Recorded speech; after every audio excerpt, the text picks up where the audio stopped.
Hello, everyone. Welcome to another episode with the Crime and Coffee Couple. My name's Allison. Yeah, my name's Mike. Hi, Mike. Hey, Al, how are you? I'm doing well. How are you? Good. You just started off the episode, and if you're watching on YouTube, you could see our little Shorky. She's front and center now. We're very, very proud. She asked for a little bit more prominent spot in the podcast, so we go ahead and granted her wishes, and now she's part of our little family. She's got a nice little skull blanket that you bought recently from Amazon, probably. I did. Yes, it was from Amazon. It was actually really inexpensive, and it's nice quality. Should we put the link in the show Why notes? the heck not? Yeah, there's always things happening. Like there was like 3 or 4 or 5 days of quietness from the Amazon delivery truck because of the hurricane that came through. There was no choice in that matter. Yeah, they couldn't make it. But then after that, like Monday or Tuesday, the floodgates opened. Yeah. So we want to say thanks for listening to us. And if you're not a current subscriber or a Patreon patron, then you can go ahead and just give us a like and a subscribe or leave us a 5-star review on any of your podcast platforms. We'd greatly appreciate it. Absolutely. Yeah. So what's going on with you? Well, it's our episode before Halloween hits, so that's kind of exciting. I can't even believe we're running at coming to the end of October. Like, how in the heck did that happen? And the whole year is like almost up. It's crazy. Thanksgiving is upon us before you know it. Of course, as I mentioned in our last episodes, I'm actively involved in watching the Hallmark Christmas movies. So merry Halloween Christmas time. Yeah, and I can totally skip Halloween myself. I don't like any of the spooky stuff. You and our daughter were asking, which which scary movie are we going to watch? I'm like, I don't want to watch any scary movies. Oh, I'm scared. I don't like to be scared. It's not the scaredness. It's just like, I don't get scared. I think they're all stupid. All the Friday the 13th, all the Halloweens, they're all stupid. They're all horrible movies. It's like, I want to watch bad. Halloween tonight. I thought that would be fun. You have a good time. Enjoy it. And we also talked to me, our daughter and I have talked about watching The Conjuring, which I watched years ago, and it really was scary to me. So. Yeah. Well, I don't. Yeah. Go ahead. Do it. I don't want to stop you from having fun. Yeah. No worries there, Mike. You do you, boo. So speaking of me doing me, I had some lunch today, and I know that's not super exciting, but wait till I tell you what I had. And the reaction that I got from this one to my right over here. So I went into the garage because I have to keep this certain food item in the garage because it smells a little bit. And well, you can keep it wherever you want as long as it's sealed. It smells. Consuming wise, you have two choices, either the garage or the back patio. So it also smells even when it's closed. Okay. Just so it does? Yes. So I keep it in the garage outside because I don't want to hear all about this because apparently she's an expert and she knows everything. Did you say what it was? No, I'm about to. If you would let me speak, woman. I'm sorry. Our dog is pawing at me, so I'm distracted. Yeah. So I was, I go to get this lunch item. I go ahead and take it out of its little container. I put it into a bowl. And as soon as you walk into the room, you're like, oh my God, is that kimchi? Well, I was taking Poppy out back and I walked in and I may as well have been hit in the face with a dump truck of corpses because that's what it smelled like. And by the way, we were getting ready to eat lunch, which I could barely even manage to choke down after I smelled that. Well, once you said corpses to me, it wasn't the super appetizing thing. Like I only eat it because it's supposed to be good for your gut health and microbiome and all that kind of stuff. You don't like the taste? No, actually, the spiciness is kind of fun. It's interesting. It's a little weird. It's definitely weird. It's a fermented cabbage from like Korea, I think, is usually the birthplace of it. But, and I don't want to yuck anyone's yum here, but wow. Sounds like you're yucking somebody's yum. Wow. So we've ended up eating lunch out on the patio because it was beautiful out. And I couldn't even stand to sit 2 seats away from you at our outdoor table because it smelled so bad. About 20 minutes later, I go back inside the house, still reeks. It does reek. And I even Googled it. I'm like, what do I do if my wife doesn't like how kimchi smells? It's like, you can eat it separately from your wife. Well, and that's kind of, an obvious answer. And I don't want to be like this controlling person, but it like physically makes me sick. Like you're saying you don't want to be certain things, yet you are those things. That's the downside. I know. I'm sorry. Just one of those You're fun stuck things. with me. I'm sorry about that. Yeah. So do you have anything else to add? No, I think I'm good. All right. So this is a bit of a different one for me. If you are a bonus member, you may recall, I believe maybe last year, I did a story on a more paranormal thing with Annabelle, the story of the Annabelle doll. This time around, it's more of a true crime story with a little paranormal sprinkled in. And this is a story of the Paranormal Penitentiary. Penitentiary? Yeah. Why would you think penitentiary? Because of the way it's spelled. As I was doing research, I must have said the word a million times in my head. And in my head, I said, I know you're going to screw this up. So Penitentiary. Yeah. So I named it the Paranormal Penitentiary. And it is the story of the Ohio State Reformatory. And before you think in your head, kind of like I did, oh, I've never heard of the Ohio State Reformatory.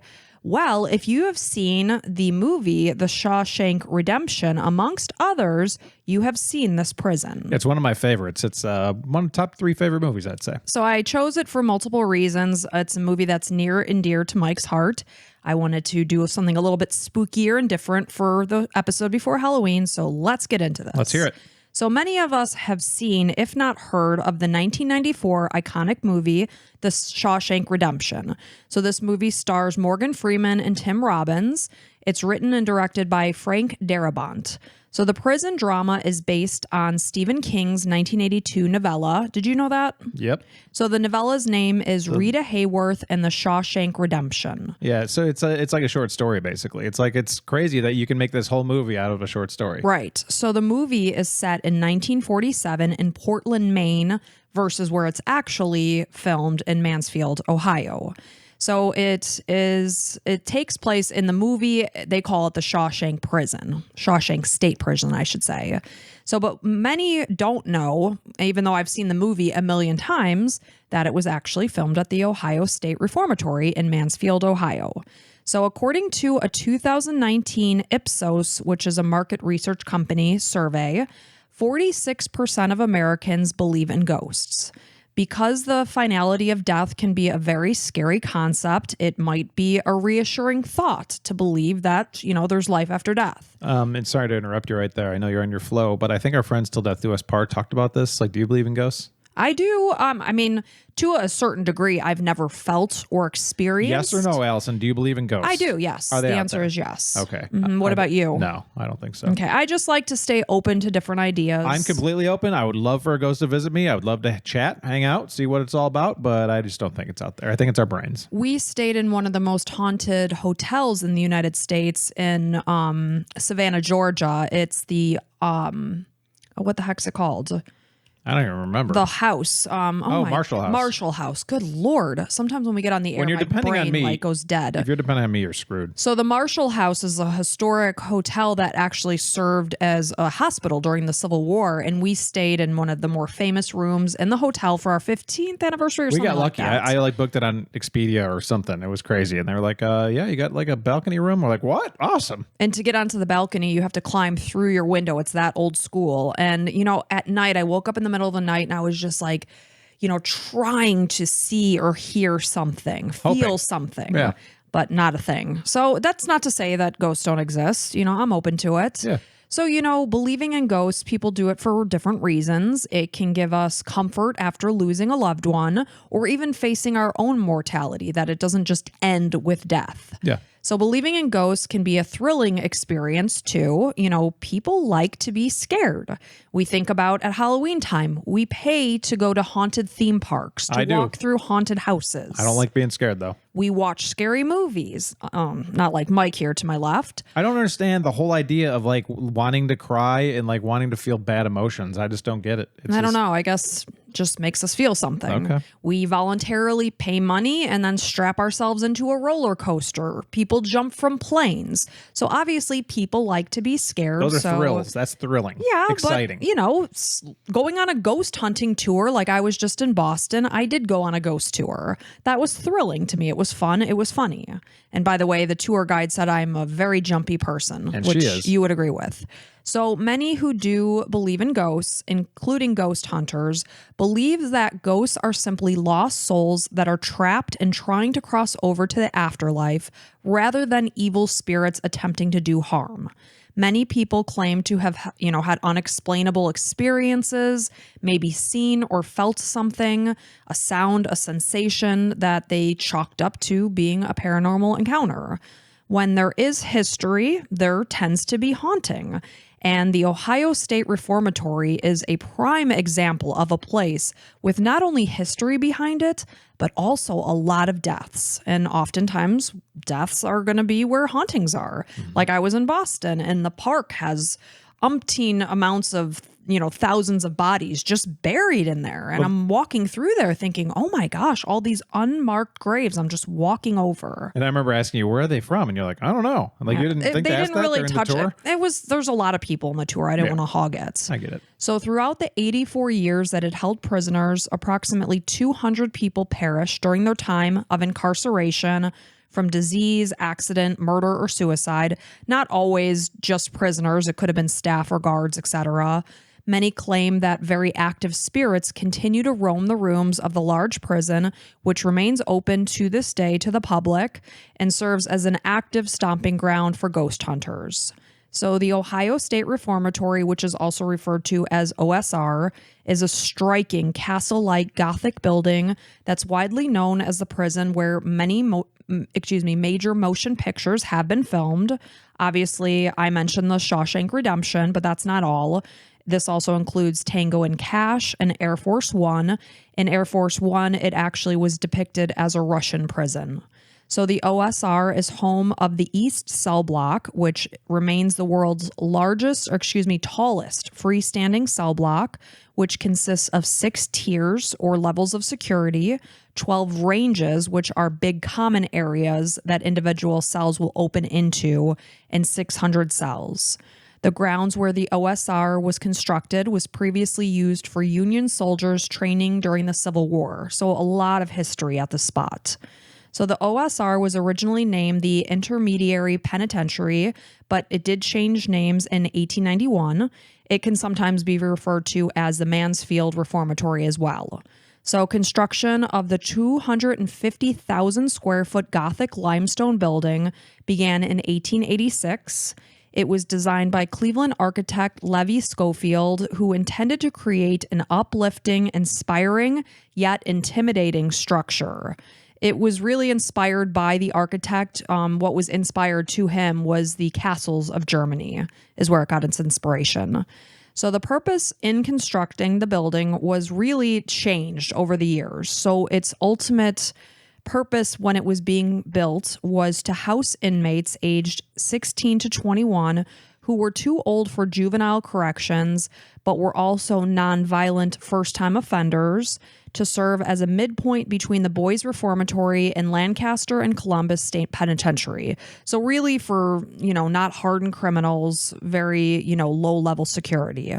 So the West Cell Block was the first to open when the prison accepted its first 150 prisoners on September 17th, 1896. But construction wasn't complete. It actually went on for another 14 years, and it was completed in 1910. So this particular block consists of 5 tiers and 2 ranges that each hold 30 to 35 cells. And each cell was originally designed to hold 2 inmates. Some held as many as 4, depending on their size. So as construction continued, inmates helped build the East Cell Block, which then housed some of those very laborers once that opened in 1910, thus completing construction of the building. So as time went on, more and more cell blocks were added. The West Cell Block was the more desirable place to be. That's where if you had a choice, you were going to choose this block because the cells were slightly larger, conditions were a little bit better. The rooms were nicer. A nicer accommodation. So oftentimes this area was reserved for designated trustees. These were well-behaved inmates who earned the trust of the staff. They oftentimes held jobs within the prison. They were given more responsibility because they were well-behaved and not, violent offenders. So when the prison began housing inmates in 1896, it was intended, like I said, for non-violent inmates. They were going to serve their time there while they were being taught basic trades before they were ultimately released and reintegrated into society. And because of this, cells were initially made for really only sleeping. It's kind of like our bedroom, I think of, in our house. I don't really spend much time in our bedroom other than sleeping. Right. So truly, I don't need a huge bedroom because I don't watch TV or do anything else. I'm out and about doing things, and that's exactly what these prisoners were doing. They were spending much of their days outside. They were working on the prison grounds. This included a clothing, furniture factory, a butcher shop that slaughtered cattle, chickens, and pigs from nearby prison barns, and even a printing shop and a prison newspaper, which was called the New Day. And this was written by inmates and edited by the chaplain. So it was almost like a self-contained like town where people were working. It's actually pretty cool. I wish they had more of that there, just for low-level criminals that could just redistribute, reintroduce them to society and be ready to, give some value. Exactly. But this changed. So, however, ideals for reforming inmates started to change as the prison population in the Columbus area began to soar in the 20th century. So this is when the reformatory had no choice but to accept inmates that were convicted of much more serious crimes, violent and sexual crimes. So they're starting to mix in with the ones that were low level, and that's not good. Yeah, totally morphed. So as the OSR began to morph into a maximum security prison, inmates now were spending much of their days in their cells because they were more violent and apt to attack one another or etc. And thus, it was really getting cramped in the cells.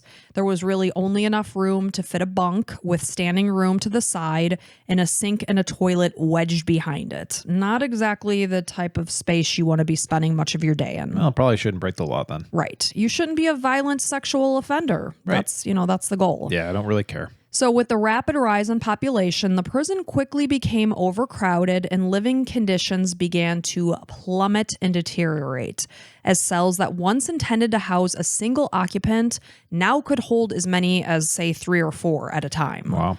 So on April 21st, 1930, a large fire started after a candle ignited nearby oily rags that were left on the roof of the west cell block.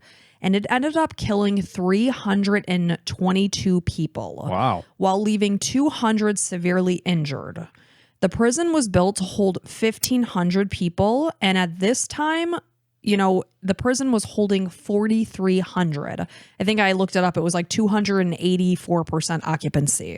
Jeez. So when the fire started, prisoners were locked in their cells, unable to escape the flames, the smoke, and the heat. What a nightmare. They were basically left to burn and perish as the guards feared a mass prison break if they were to unlock all these cells and let them just run out. Right. So they chose to leave the doors locked. Ugh.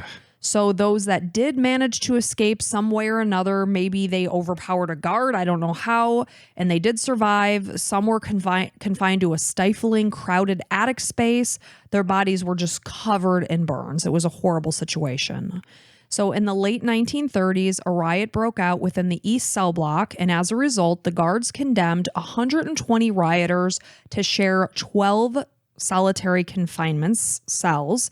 And if you can do the math, that's 10 prisoners to each cell. This is a very tight space. Yeah. I can't imagine how they even managed to fit, if they could sit or if they were just literally standing huddled together. Yeah, that's pretty bad. And from what I read, these prisoners were not allowed food or water for an entire week and just kept in the dark. Don't you die if you don't have water for 5 days? Usually it's right around a week. Okay. So the punishment pushed the inmates to basically the brink of death. That's probably how they figured it out. They're like, oh, these inmates are starting to die after Yeah. 5 days. I think we need to give them water at least. Right? Yeah. As well, they're on the brink of death and madness. And depending on, what time of the year it was, it could have been exceptionally cold or exceptionally hot.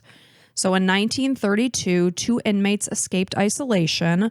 An inmate, Merrill Chandler, fatally struck a guard, this is Frank Hanger, in the head with a pipe alongside inmate Chester Probosky. The following year, they were both executed on the same day. The Ohio State Penitentiary, they were both executed on the same day via electric chair, which was given the nickname Old Sparky, was the name of the chair that was within the penitentiary. That's fun. Makes it a little more festive. So between 1897 and 1963, Old Sparky claimed the lives of 315 inmates and currently sits on display at the OSR. So if you go to take a tour, you can see Old Sparky. Neat.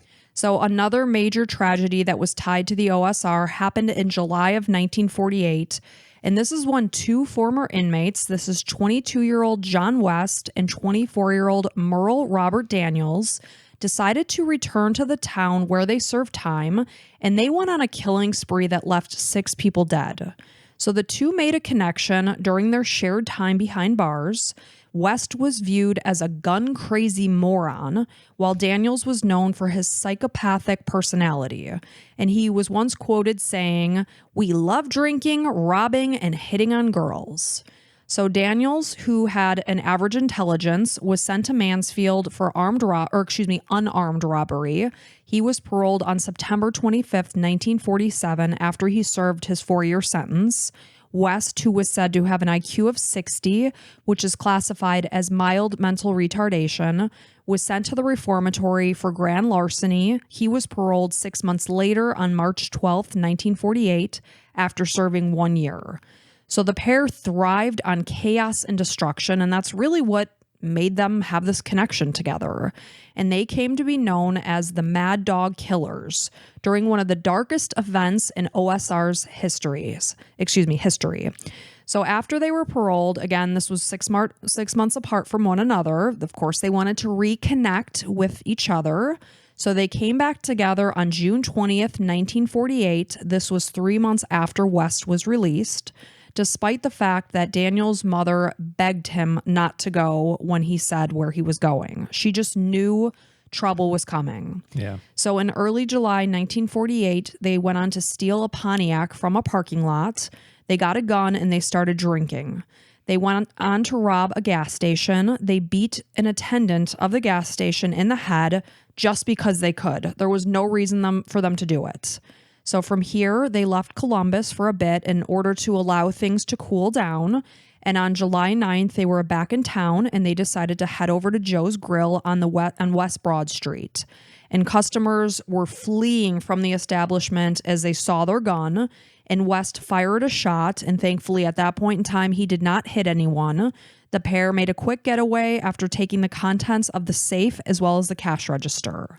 So now they're on to Earl Ambrose's Tavern on 5th Avenue. So they came into the tavern. They announced that this was a robbery, and they came through the back door. It's just like the old days. This is a robbery. Everybody, hands up. And honestly, that is how Daniels spoke. That's how his voice was. Yeah, see? I'm not even joking. Yeah, come here. You got to give me all your money, see? And give me the wallet. So Ambrose made a move to flee, but sadly, he died instantly upon being shot in the back 3 times. A female customer was shot in the abdomen, but thankfully, she did manage to survive. And this time, the pair made their escape with $8,000, which in 2024 is worth $105,000. Pretty good. So as they fled the scene, a bystander was able to write down their license plate number, thankfully, but they managed to avoid the police because they kind of skipped town. They began to travel through St. Louis, Nashville, Kentucky, and Michigan. Yeah, this is 1948. No police officers are talking to each other. No cameras to track them electronically.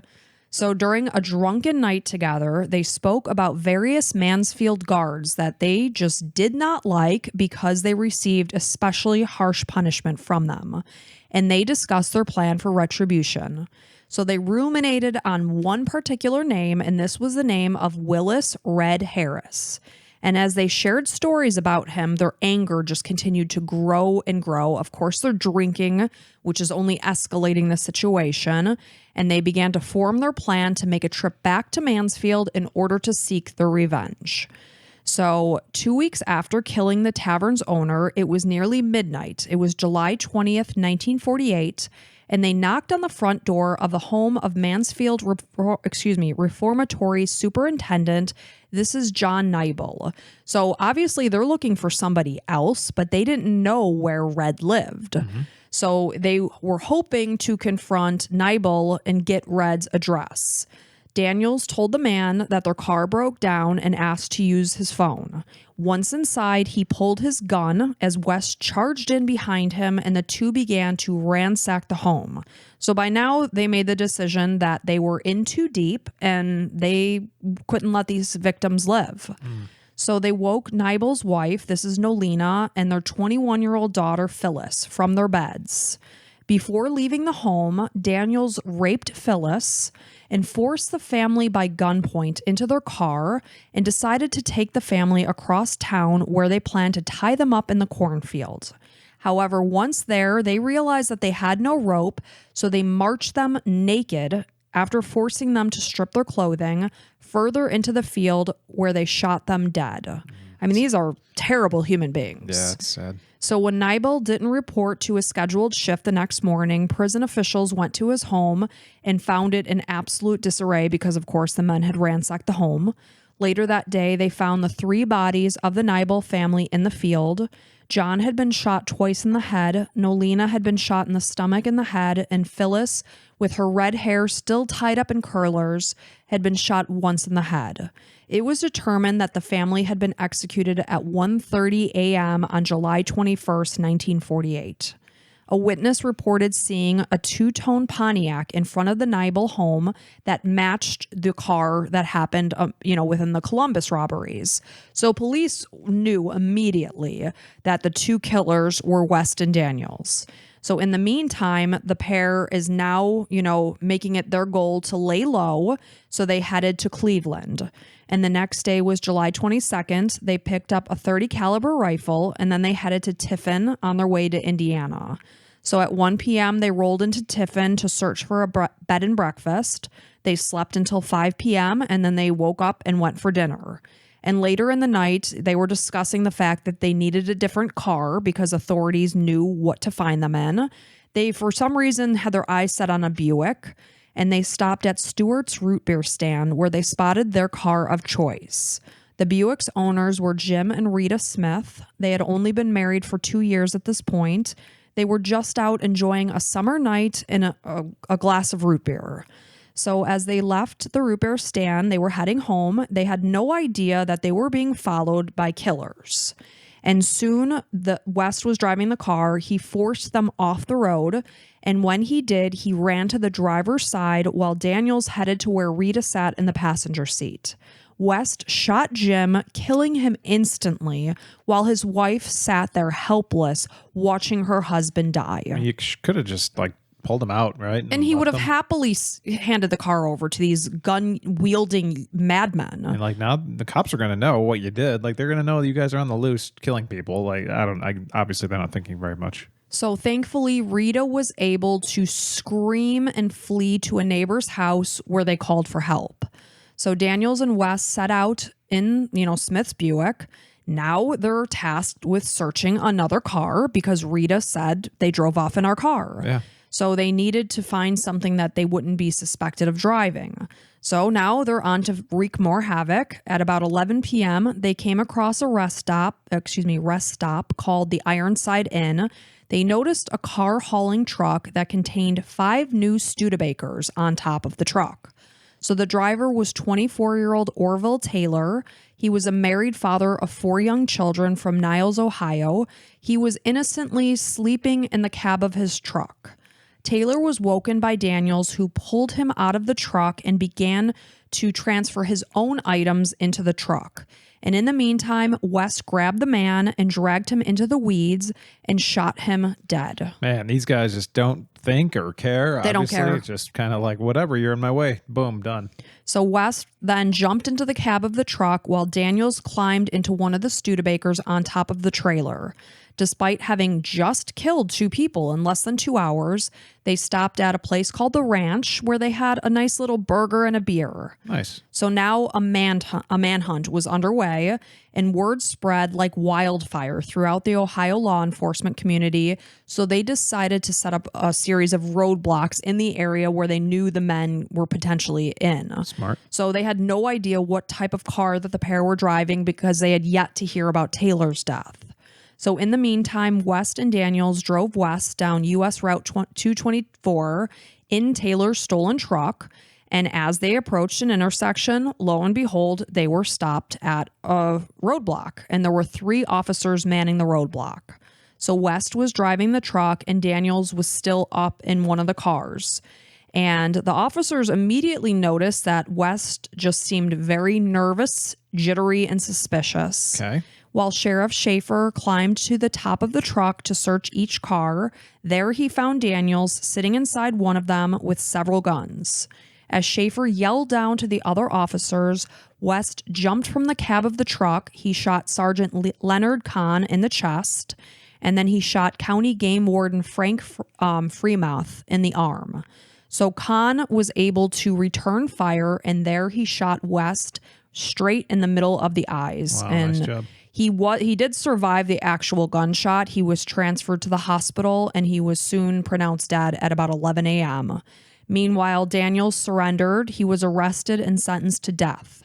So during their killing spree, West was responsible for killing Ambrose at the tavern, Smith, who drove the Buick with his wife, and Taylor, who was the owner of the truck, while Daniels was responsible for the death of the 3 members of the Nibel family. So they each killed 3 victims, just completely innocent people. Yep.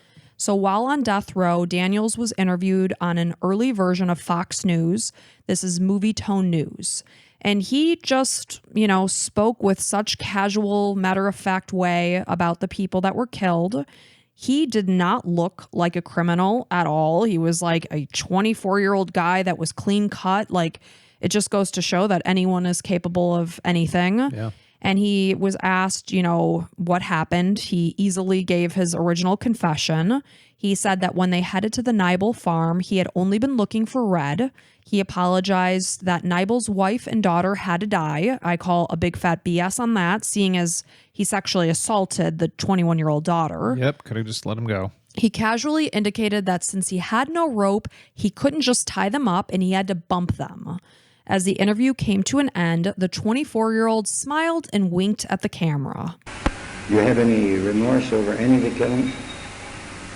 Yes, I do. Over those Nibels that I killed, I regret it because they were, I don't know how to just put it there. They didn't deserve killing. Nibel did, but his wife and daughter, they didn't. And I'm sorry that they had to be along to get killed.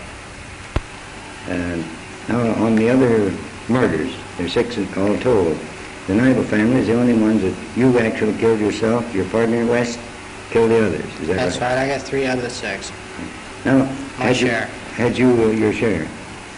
6 months later, on January 3rd, 1949, Robert Daniels died in the electric chair after he ate his final meal that consisted of fried chicken, oysters, chili, potatoes, ice cream, and a whole other slew of items. It's like this whole final meal thing. Like, these people are horrible people. Horrible criminals. Like, Did let's any get of them these maybe- victims have a last meal? No, I don't they sure think didn't. so. Yeah. Very bizarre ritual, I guess, tradition. I don't know what you would call it. Yeah.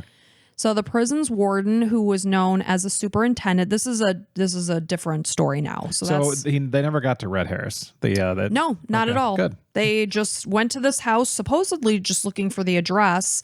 And as he's just claimed, he's like, once he saw us and knew what was going on, we had to bump him. Right. So no, they never got their retribution for Red, which just goes to show what idiots these guys are. So not to say that I wanted them to kill Red, but that's what they were intending to do. Right. So now on to a different story. So the prison's warden was known as the superintendent. He and his wife lived within the lavish front portion of the prison with their family, with their kids. Oh my God. Would you want to do that in Hell a million no. years? Like, oh man, live at the prison? So I think it was very separate from the prisoners. Like, if you think of the movie, The Shawshank Redemption, those pretty stairs that were like, it was open and such. Yeah, but you're surrounded by prisoners. Right. I don't know how mean, separated they were. I wouldn't want to live next door to a prison, or No. much less in the prison I itself. most certainly wouldn't. But then you could say, if you were a funeral director, would you want to live in a funeral home? Yeah, because you're not surrounded by prisoners. But you're surrounded by dead bodies. Yeah, we are all surrounded by dead bodies. Yeah, I guess. So regardless, the family lived in the front portion of the prison. They occupied the second and third floors within the West administrative area. They weren't the only ones living there. So the others that were living there included the chaplain, the assistant superintendents, as well as some guards. They all lived on the second and third floors of the same area. So in November of 1950, Helen Glatke, which is the superintendent's wife, she was just reaching up to grab a jewelry box that she kept in her closet. And sadly, the box fell and a pistol was in it. It hit the ground, went off, and shot her in the chest. She screamed out for her 2 young sons to get their father, and a few days later, she succumbed to her injuries. Just about 9 years later, her husband, this is Arthur Glatke, he just dropped dead of a sudden heart attack in his office. By the 1960s, crowding within the OSR was becoming a major issue. And anytime you're in a crowded situation, people are on top of each other. People are going to be agitated. And with this comes conflict and disease. Guards were given no choice but to double the occupancy in death row cells. And on at least one instance, this resulted in an inmate's death. Yeah, I mean, there's E. coli, dysentery. Violence. Yeah, right. It's all this sorts of bad stuff. So during a typical morning check, the guards who had doubled up the room noticed that there was only one person in the cell. And on further investigation, they found the man's broken and beaten body shoved under a bunk. Ugh. I mean, you're in here with people that have no regard for life. Right. They don't hesitate to take a life. Look at West and Daniels. They didn't care. These are the type of people that are in there. So throughout the 94 years that the reformatory acted as a working prison, more than 154,000 inmates passed through the gates and as many as 200 perished. It was far more than this because I mentioned in that fire. I was thinking the same thing. I was like, I don't want to call you out on it. You said 200 died, and then you're like 300 died in the fire. Right? I'm like, well, maybe it was like, in there somehow outside of that fire. Perhaps, Right. And I think it's because I'll mention that there are numbers of graves at the prison, but the number is far more than this. So excuse me if you notice that discrepancy. So some of the deaths were a result of infections or diseases such as influenza and tuberculosis. Others ended their own lives. There are 215 numbered graves that stand just outside the walls of the reformatory, which prove just how harsh prison life was. So on February 6, 1960, 22-year-old James Lockhart set himself on fire in his cell, which was number 13. His cell sat on the 4th floor on the north side of the East Block. So James was sent to the prison on October 5th, 1955, in order to serve his 1 to 15-year sentence for assault with the intent to kill. He was said to be continuously harassed and bullied during the 5 years that he spent within the OSR. So one day he decided to smuggle in a bottle of lighter fluid into his cell, and he chose to skip dinner that evening, which they did note was not odd because sometimes people would buy food at the commissary and just eat in their cell. So the guards weren't suspicious when he chose to stay in his cell during dinner. So while the majority of the inmates were eating in the mess hall, he poured the lighter fluid all over his clothing as well as the mattress in his cell, and he lit a match. So sad. So it is. It's terrible. So 2 guards were alerted to the issue when they heard an inmate from neighboring cell 14 begin to scream. Flames started to pour out of cell 13 and singed his neighbor's skin. So his neighbor is running to the sink in his cell, trying to just frantically splash water on his own body to prevent himself from burning to death. So because he also set his mattress on fire, the flames were just out of control. So the 2 guards could do nothing because the heat was so intense. So they basically just approached the cell as closely as they could, and they just had to let the fire burn itself out. Oh, that's sad. So nothing more of Lockhart truly remained but a blackened lump on the floor. Wow. And those that visit the prison nowadays say that his spirit is still said to be hanging around cell number 13. So in 1974, inmate Larry Harmer, he was serving a 1-year sentence for damaging property due to a break-in, and he pulled sheets from his bed. He rolled them into a tight cord, and 1 week before he was set to transfer to somewhere else, he placed the sheet around his neck, tied the end to a towel rack, and took his own life. No one really could be sure why he did what he did because he was facing release soon. There was word that maybe he was fearful of where he was transferring to, and maybe somebody was waiting for him there that was planning to seek revenge on him. That was the word on the street. So with the rise of inmates and the issue of understaffing, tensions in patients were wearing very thin, and this resulted in increasingly harsh punishments because obviously the guards are very unhappy campers having to deal with the situation they're being dealt with. Just madness, like prisoners everywhere. So, tempers are running high. Behavior is poor because everybody is just at their wits' end. So, poorly behaved inmates were at risk for being sent to the infamous hole, if you've heard of the hole. Yep. So, this is solitary confinement, and a typical stay in the hole was about 3 days. There were absolutely no lights, whether it was daytime or nighttime. You were thrust into pitch blackness. And in the summertime, it was miserable. It was about 95 degrees in the cell. This is Fahrenheit. If you are, anywhere else in the world, this is 35 degrees Celsius. Just a miserable place to be. So on December 27th, 1988, inmates Saul Harris and Scott Thompson were sent to the hole together. And just like that other story I told, only one emerged alive after Harris strangled Thompson to death. So as prisoners entered the gates of the OSR, they were given a different identity. Their names were stripped away because that was not used as they lived within the walls of the OSR.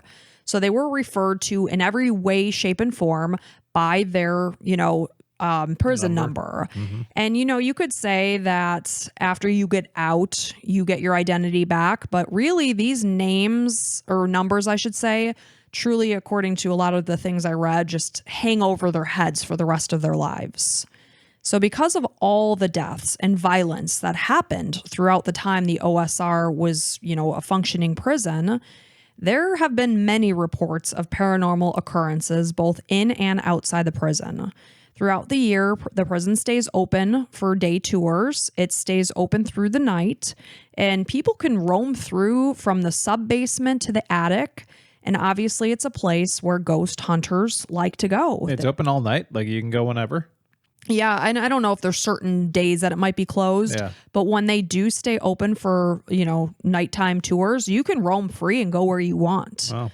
So, people are obviously going because they're hoping to catch a glimpse of something. I'm sure some YouTubers have spent the night or whatever. Oh, yeah. Some sort of supernatural sign while they're there. So the basement is said to be, a pretty active spot, especially to two specific entities. One is tragic and one is wicked. One story says that a 14-year-old boy was beaten to death in the basement, and his shadow can now be seen flickering across the walls. You might catch a glimpse out of the corner of your eye as the spirit is rushing away, likely in an attempt to escape. The boy's energy is said to be light. However, the other entity that is felt in this room is said to be very dark. And this entity is believed to be that of a guard, likely the person that killed this 14-year-old boy. And this spirit is considered to be very dark and sinister. So because the hole was such a horrible, horrible place for prisoners to be, this is also said to be a hot spot of paranormal activity. And many people have said that they can find and feel different unsettling activities. Did people die in the hole? Oh, yeah. Okay. Yeah, like that one I had mentioned, two were sent and only one emerged. Yeah. And I'm sure that's just a couple of the instances. Right. So those that are visiting the hole describe cold spots, sudden nausea, and just a general feeling of doom or despair. So one of the most haunted areas of the prison is one that you wouldn't quite expect, and this is the chapel or sanctuary. And it's a gorgeous space during the day, but even then, some visitors have felt a lingering spirit that they believe is wishing them harm. So in this case, it's not a happy spirit, it's a harmful one. In a twist of irony, this religious space of, what it became a sanctuary was once used as a place for executions. Old Sparky sat in this room. Yeah. So there's a particular area where a lot of strange activity happens. It's a windowless room on the middle corridor of the third floor. And it's just an eerie room. I've seen pictures of it, but it's an empty room. And the only thing in the room is an old wooden chair that sits smack dab in the center of the room, and it's facing the door. Otherwise, like I said, the room is empty. And according to legend, a dark spirit is said to reside in this particular room. If you close the door and turn your flashlight off, the room is entirely pitch black because there's no windows. So when you turn your flashlight back on, you might find the chair in a different place than it was when you first shut your flashlight off. So who knows? Yeah. One account indicated that a visitor sat in the chair and began to provoke the spirit. They were taunting it to take action. And when this person left, they had scratch marks down their back. Chilling.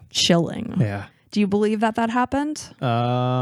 Yeah, I mean, the mind is a crazy, powerful thing. So, I mean, maybe they moved really quick and something scratched them. I don't know. There's usually some kind of an excuse somehow, but... I like how I'm asking you if you believe that happened when you told me you don't believe in ghosts. Correct, yeah. Yeah. I mean, if I'd like to see, I don't really watch like... You want to be scratched by a ghost? Oh, God, no. Okay. No, I'd like to, see proof of this, like on video or something. Yeah, that'd be I ideal. want to meet a friendly ghost. Yeah, like for instance, the kid that's like scurrying around, it's like, why wouldn't he appear in the regular eye instead of like the corner of my eye? Like, oh, wouldn't you want to like be seen if you were hanging out there? Maybe he just can't. Yeah, maybe he only in the corner of your eye. He can't fully reveal himself is a stipulation on that one. That's the rules. Perhaps. I don't know ghost rules. So oftentimes one might feel the sensation of someone tugging on their hair, perhaps running a finger across their back, even giving them a firm poke in the ribs or shoulder.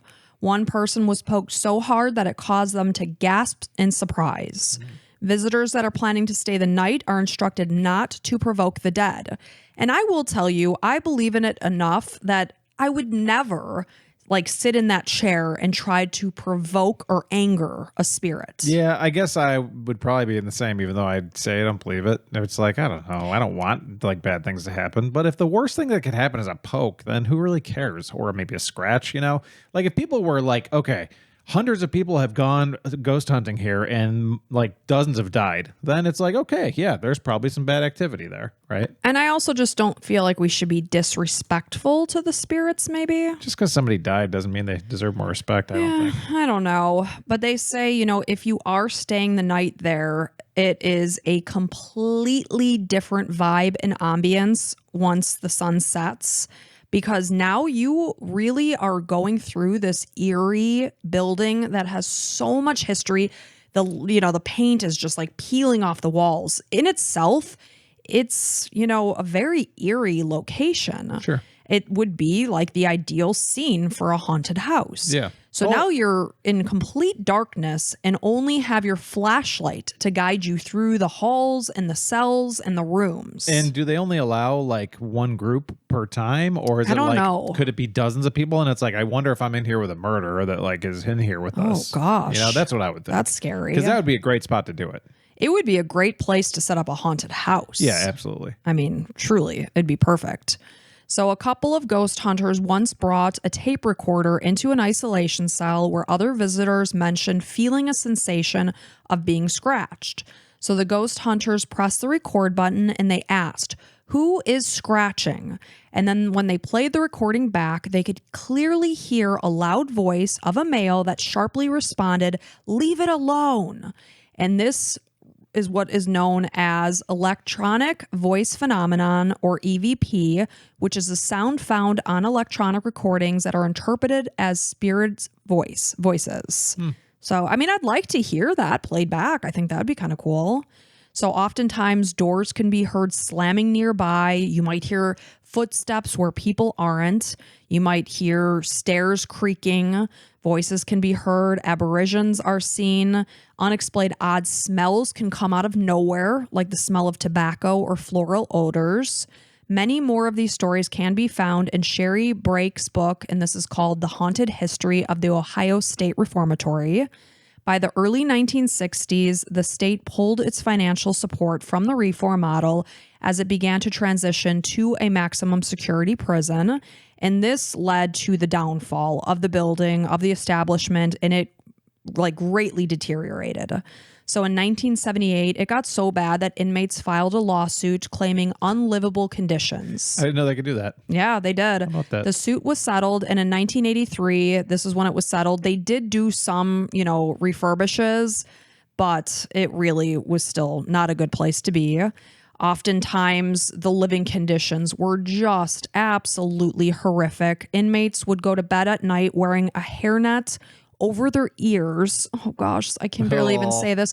So that cockroaches didn't climb into their ears. That is like my worst nightmare. That's way worse than a ghost. Oh, man. They could hear the pitter patter of rats just steaming through the hallways once nightfall came. Once the nighttime's the right time, they're all like, all right. They're like, it's party time. We're going to run after the cockroaches. It's the cockroach party. Yeah, we're going to lay eggs in your brain. I'm climbing in Leo's ear tonight. Right. Oh, damn, he's got a hair nut in place. Yeah. So, like I said before, summertime, it was a hot hellhole. And then in wintertime, it was bone-chillingly cold. So it's no wonder why disease was running so rampant. You know, people were getting sick. So by 1990, the doors of the reformatory finally closed, and the building sat empty for several years until local activists rallied to purchase it from the state. And how much do you think they purchased it for? In 1990, I'm going to say $1.2 million. $1. Oh, wow. Okay. And they went on to restore the historical structure. The Mansfield Reformatory Preservation Society is a nonprofit organization that is overseen by a volunteer board. All donations go directly to the maintenance and restoration of the building. So if you're going there to participate in something, it's going directly to keep the building going. That's pretty cool. Which is awesome. So the reformatory houses 3 museums. This is the Ohio Corrections Museum, the Shawshank Museum, and the North Central Ohio Industrial Museum. You can go into all of these with one single admission price. Many events are held, and they do a great job. I went to their Facebook page. Honestly, it makes me want to just go to Mansfield, Ohio so that I could visit this prison. I'm sure there's not a whole lot else there. So it's like my ideal date night. I was like, oh, date night adventures. Yes.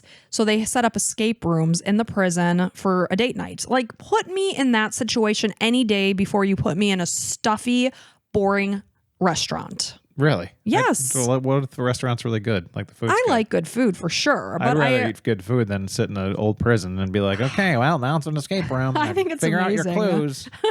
Good luck.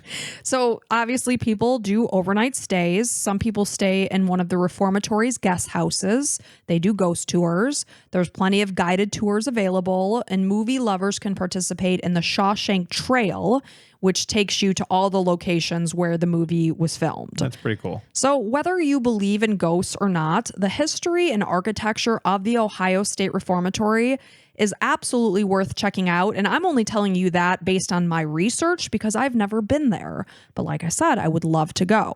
So if you're in the area of Ohio and Mansfield, have you been there? Like, I'm sure one of our listeners have been there. So let's hear how it is. Go ahead, leave some comments in Spotify comments or on the Facebook page. Or Instagram. Instagram or our Facebook group that we've been having little conversations there. So. But yeah, if you've been, let us know how it is. So one of the greatest stories told within the reformatory was the fictional tale of the Shawshank Redemption. So obviously this is the 1994 prison drama. I'm very familiar. So the film had a $25 million budget, and filming took place over the span of 3 months between June and August of 1993. So these are just some little fun facts about how it went, and it wasn't really great. So filming often required 18-hour workdays, 6 days a week. People were freaking exhausted. And anytime you're exhausted, tensions are going to be high. And, this caused for a lot of tension between the cast and director. And a scene that was filmed with Morgan Freeman, and you'll know this part, Mike. So Morgan Freeman played Red. And in this scene, he was catching and throwing a baseball while he was having a conversation with Tim Robbins. This is Andy Dufresne was his character. So the scene ended up taking 9 hours to film.